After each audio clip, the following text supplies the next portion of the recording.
Welcome back to the Lockdown Sessions presented to you by Wrestling Travel. Today we are very happy to have with us from Ring of Honor, Matt Taven. Matt, how are you doing today? All things considering, being stuck in quarantine, I mean, not too bad. I just found out that Massachusetts, where I am right now, the Boston area, is not going to open gyms for at least another 7 weeks. So doing home workouts might make me lose my mind. But yeah, I think besides that news, I'm doing all right. That's crazy. I'm in Wisconsin, and we were supposed to be under just a lockdown till the end of the month, and then the Supreme Court got involved, and now you're kind of free to do whatever you want, but each county can shut you down. It's just a crazy time, isn't it? I really wish the court would get involved here in Massachusetts, because it's getting a little bonkers. Like I have friends and family throughout all of New England. My wrestling school is in Rhode Island, so dealing with all these different state laws, and we're such a small area, you know what I mean? The 6 states are as big as one state, and we have all these different laws for 45 minutes this way, 45 minutes that way. So it's getting a little crazy, and I'm very tempted to drive up to New Hampshire right now because they have restaurants open, and maybe work out when I go up there. And I don't know, I'm tempted to get out of the house. I'm getting a tiny bit stir crazy, but besides that, I'm healthy, so that's all that really matters. That's good. I know around here, at least a couple weeks ago, if you had your own weights or gym equipment, you could probably sell it for a pretty penny on the old marketplace, because people were going nuts not being able to go anywhere. But that's kind of what this show is all about. I mean, I have a decent amount of weight. Gotcha. I have a decent amount of weights and whatnot here, but I was trying to buy more, and honestly, it's you have to sign away your firstborn child to get a set of 50-pound dumbbells at the moment. So it's getting crazy, but resistance bands and pull-ups and all that stuff that you don't need much equipment for will never hurt. Yeah, absolutely. And I just want to let everybody know that we've got a little bit of a crazy delayed connection here, so bear with us during this. We're just like the regular news. Everybody else has got down to Skype and Zoom, so we're as low tech as everybody else right now. I was going to say that's kind of what we talk about in the lockdown sessions. Just what have we done to stay sane in the wrestling business? I know out here there's been a lot of wrestling promo battles and stuff on Facebook, but what's something that that you're doing to kind of keep in the wrestling frame of mind during this besides workout?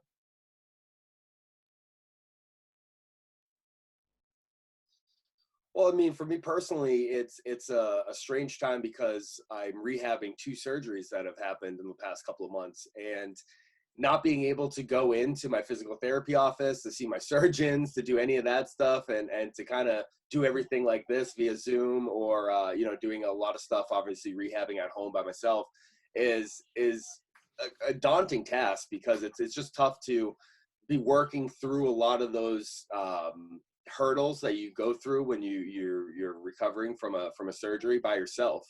So it's that's where a lot of my time is being spent. But I melted, I guess I cracked and joined TikTok, which is something that I thought I wouldn't do. And so I've been doing, putting videos all over my social media, getting stuff that has been obviously out there for the past year, but there's so much wrestling that goes on. It's hard to keep up with everything. So I feel like right now is a very good time for me personally to get a lot of stuff that happened in 2019 out to maybe some people that haven't seen it yet. And I had such a great year last year that in this downtime, trying to make sure that more people see it is almost like a little project of mine that I think is not only beneficial to myself but to Ring of Honor as a whole. Yeah, we speaking of TikTok wrestling travel, our fearless leader, Lee McAteer, has just signed us up for TikTok. I'm not I'm not too sure about it yet, but I got to take a look at it just like you. So, Matt, you've been in the business for a while now, but what I want to do is back up. When you were a young Matt Taven, when you first got the bug, what were you watching on TV, or when you first got introduced to pro wrestling, who or what kind of gave you that itch?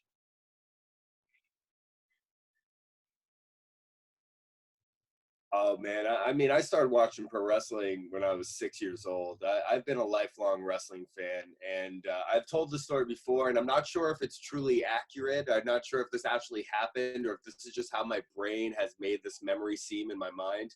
But I can remember vividly. My great uncle Joe was an avid wrestling fan, and he came to stay with us one time in New Hampshire, and he wanted to watch wrestling on like Saturday morning.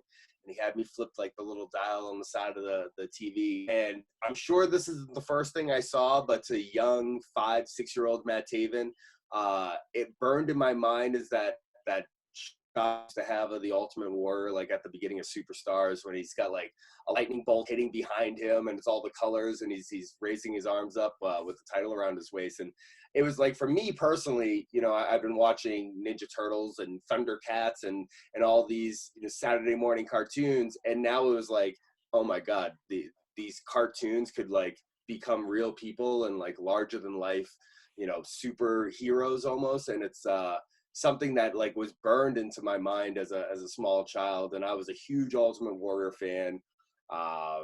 And then I turned into, a Bret Hart fan, a Shawn Michaels fan, Chris Jericho, Rob Van Dam. And like, as I just went down my fandom, it was like, it slowly evolved around that, those guys that were like a similar style to what I would obviously, be when I would become a wrestler. And it wasn't too long after that, high school, I go off to college, and I, like most people, would start maybe when they're in high school. I have a lot of students now that start super young. Mike Bennett, who's been a friend of mine since the beginning, we knew each other at the very start, but I didn't start till after college. And so I'm, 22, 23 years old, just starting, and he had started at 15, 16. And so it's like, we were the same age, but there was a lifetime of experience that he had already had in wrestling. So it was one of those things that I was just a fan and didn't really know how I was going to get into it. And one day I just wanted to do it and started. And 22, 23 years old, jumped in and started kind of imitating all those idols that I'd grown up watching. I was kind of in the same boat. I started really late, and I remember I got yelled at for wanting to throw a drop kick right away. When you're yeah, I mean, 22, 23, young and dumb, dumb as far as wrestling is concerned. So I'm noticing, I can't help but notice the Boston Celtics jersey. So what I want to talk about is, during this lockdown, the current loss. I'm a Milwaukee Bucks fan. I'm calling you from Wisconsin. But this loss of sports, and man, do I wish that, the NBA was still happening right now. Hopefully they can get that up and going. But Bucks versus Celtics, what do you think?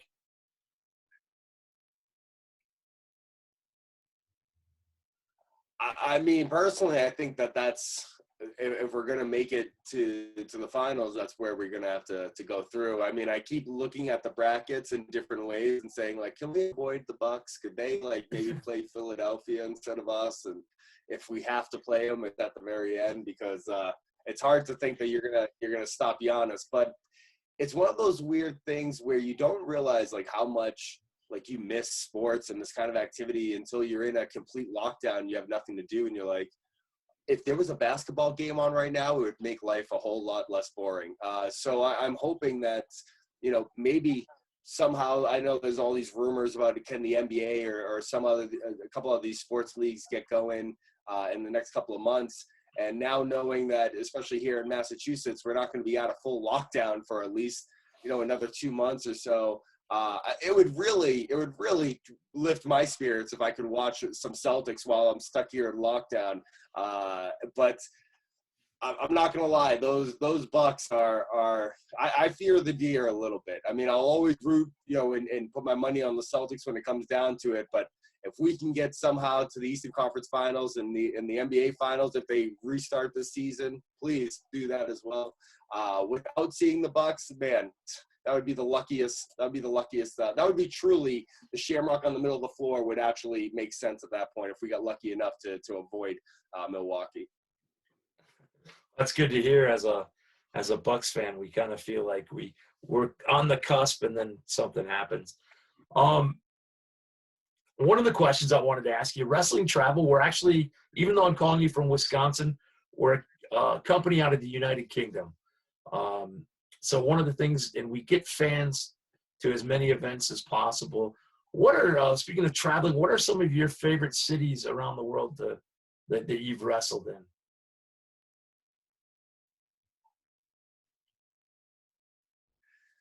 Funny enough, I always used to say, and not just because we're talking right now, but Turner Hall in Milwaukee. I know we haven't wrestled there in a while, but that used to be my favorite place to go to. It was just the atmosphere in there. It reminded me of a place here in Massachusetts where I started training, the PAL Hall, where it's like, has that balcony just like that, but it feels like everyone's almost on top of you, and the atmosphere in there is very passionate. And it was like, man, I miss Turner Hall a lot. And that kind of passion, but on a grander scale, is Arena Mexico. There's really, truly nothing like Arena Mexico. And I always say, like, if you're a wrestling fan, like a die-hard wrestling fan, and you just want to have, like, a wrestling experience, people make the pilgrimage out to Tokyo to see Corrigan Hall, which I'll definitely suggest. But I don't think anything will ever compare to going to a Friday night Arena Mexico show, especially if there's like a hot feud they have going on. That crowd will be the most intense, passionate. Like, I always love seeing the foreigners in the crowd at the Arena Mexico shows, because they just have a huge smile on their face, because the atmosphere in there is infectious. And it's so much fun that it's hard not to go in there. Even if you're completely clueless to who you're watching wrestle, it's hard not to go in there and not have a fantastic time. So I would have to say, all wrestling fans out there, especially, you guys that make sure that people travel all around to see wrestling, Mexico City's got to be at the top of your list. Yeah, excellent. We'll make it. We had some plans on going to Mexico, and then this whole thing hit, so everything's on hold as far as travel, but that's on our list. I took one fan question for you, Matt, and it kind of lines up with what we're talking about. They wanted to know how you felt competing at Madison Square Garden.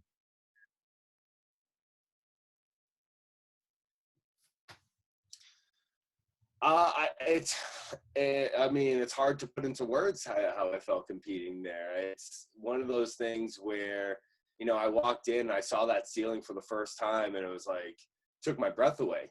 I've been watching wrestling my entire life, like I said earlier, and so many huge memories took place in Madison Square Garden, that here you are under that historic roof. And, I'm sitting here in a basketball jersey as well. Being a giant wrestling and basketball fan, there's really no bigger place for a guy that loves those two things than Madison Square Garden. And I grew up here in the Northeast. We have the Boston Garden 10 minutes up the street here, and knowing like the importance of Madison Square and what it means to, a avid sports fan and a professional wrestler from the Northeast, it's hard to even put into words now.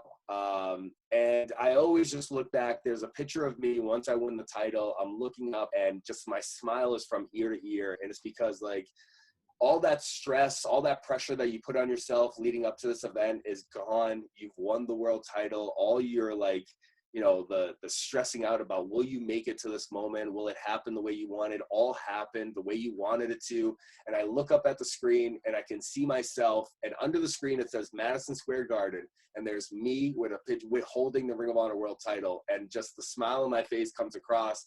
And like, it's the most genuine moment, because that is truly, like, that was pure happiness. And if I could sum it up in words, it would be that picture, because I really don't have the words for it. A few of us from Wrestling Travel attended that night.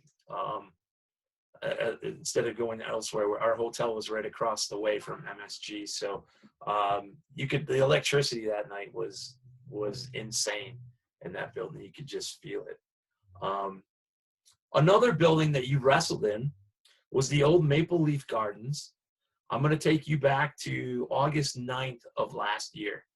Oh, yeah. As I said, we bring fans from all over the world into different wrestling events. I encourage them to, when we're at an event like WrestleMania where all the different promotions are putting on shows, I'm like, you got to get in and watch some other wrestling. It's not all about one big company.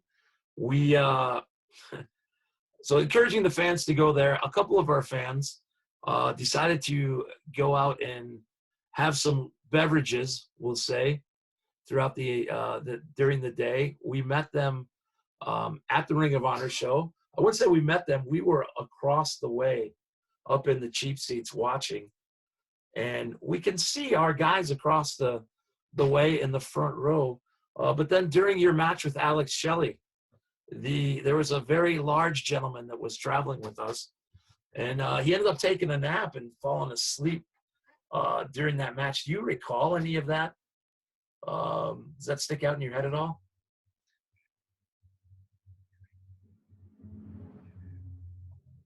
Of course, we took off his shoe. We had a great time with him.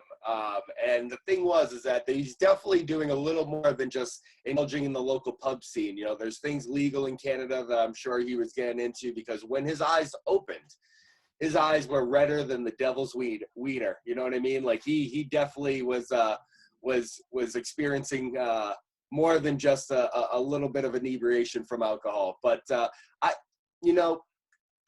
if you're traveling, you're at a Ring of Honor show, have a good time. I'm not telling you to do anything illegal, but I'm saying, have a good time. If you end up passing out during Alex Shelley and Matt Taven, we will take your shoe off. We will maybe throw the shoe back at you. We will make sure everyone, hassles you and haggles you, and we will make the most of it because we're professionals and we're also out there trying to have a good time. But the Maple Leaf Gardens is another one of those buildings that I can remember the first time I was in there, and not only is it's this cool historic building, but I don't think people realize that the best grocery store of all time might be right underneath on the first floor of that building. I can't remember the name of it, but for a starving traveling wrestler who probably I think we drove up from Buffalo the night before, going down into that grocery store after I wrestled, I was like, this is heaven. It's got everything I've ever wanted. It's got healthy options. It's got drink options. Oh my God, it's the greatest place of all time. So I always look forward to the Maple Leaf Gardens, not just for the atmosphere and the great fans, but for the unbelievable supermarket that's downstairs on the same floor as the parking garage. It's the little things that make wrestlers' lives worth living. I didn't even notice that when we were there. I was just so surprised when I turned the corner that I forget what the building's called now, but I'm like, oh, that's the Maple Leaf Gardens. I was shocked when I saw it. Few questions to kind of close out.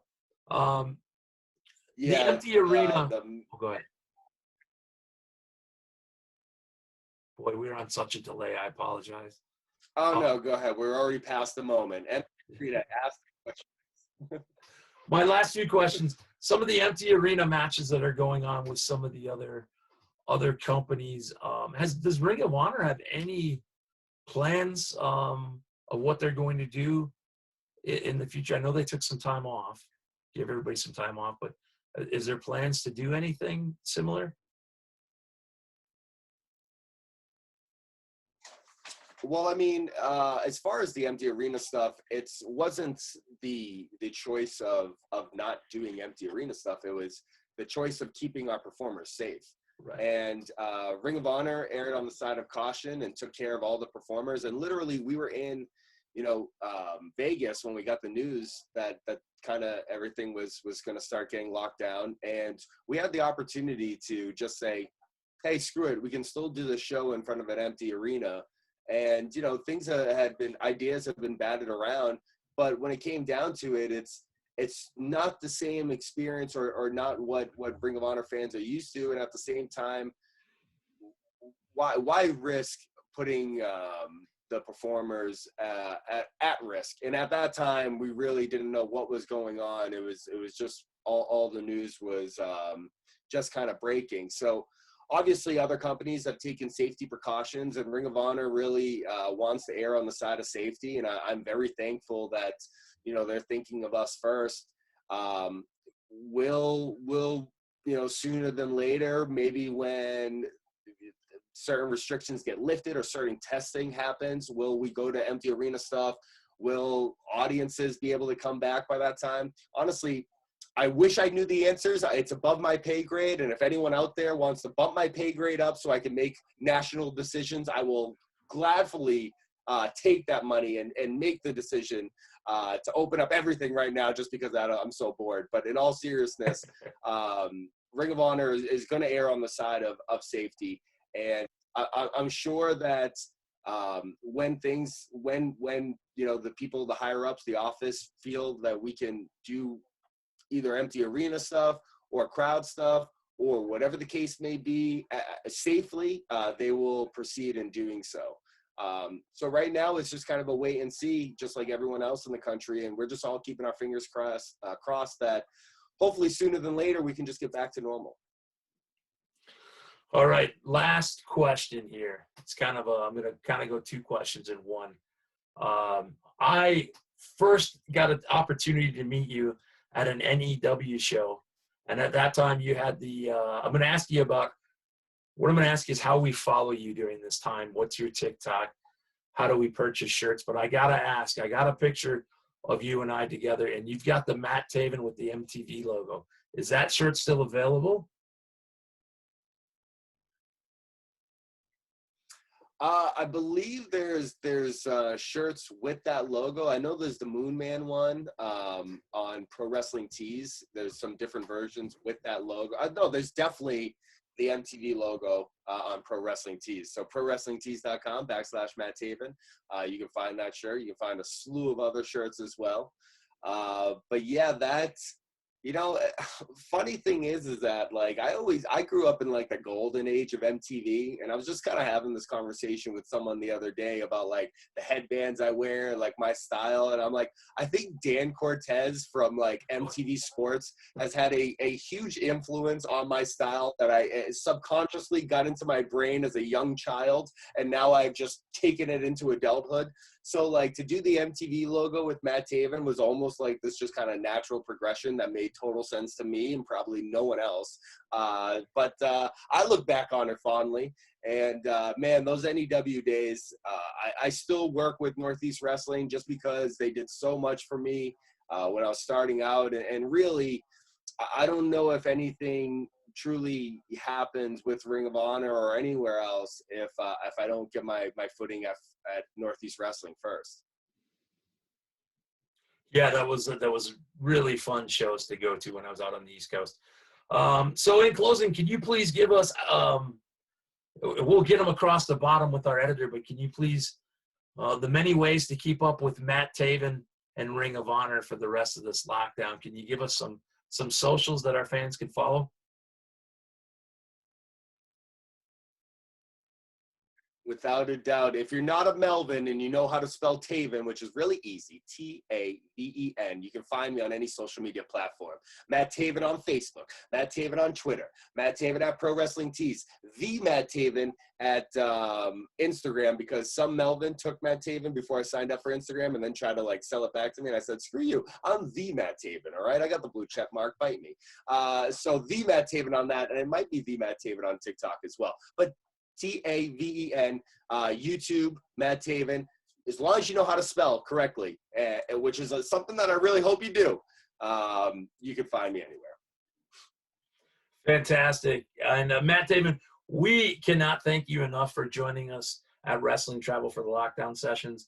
We are looking forward to seeing you down the road. Thank you very much. No, thank you guys. I hope that everyone out there is staying safe. I think it's awesome what you guys do, because this is an international, global community of wrestling fans. And it's something that's truly special. So everyone out there, I hope that you're staying safe, and you especially, I hope that you're staying safe out there in Milwaukee. And hopefully we get back to wrestling and traveling and doing everything that we came to love very soon. Absolutely. Thank you again, Matt Taven.